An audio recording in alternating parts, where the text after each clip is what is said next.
La Tunisie est le plus petit pays du Maghreb, la région la plus à l'ouest du monde arabe. C'est sans doute pour cela que l'on dit qu'elle est tiraillée entre l'Orient et l'Occident, entre tradition et modernité.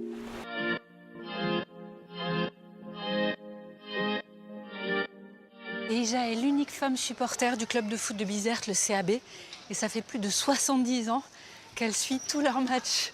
Ça ne se fait pas donner l'âge d'une dame, mais elle m'a permis de le faire. Elle a 90 ans. Anen Karoui est championne du monde de full contact.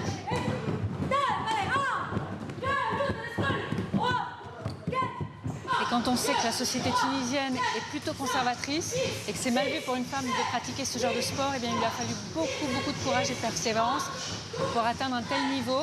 Et grâce à elle, les mentalités changent.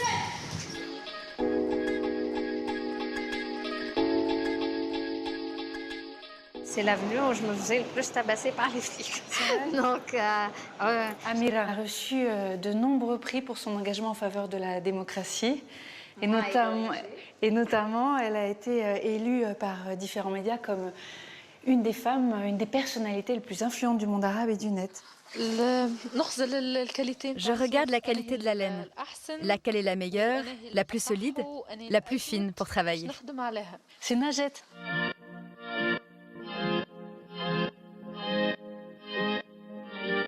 Et je suis très heureuse de la rencontrer parce qu'elle a une histoire hors du commun pour une femme tunisienne.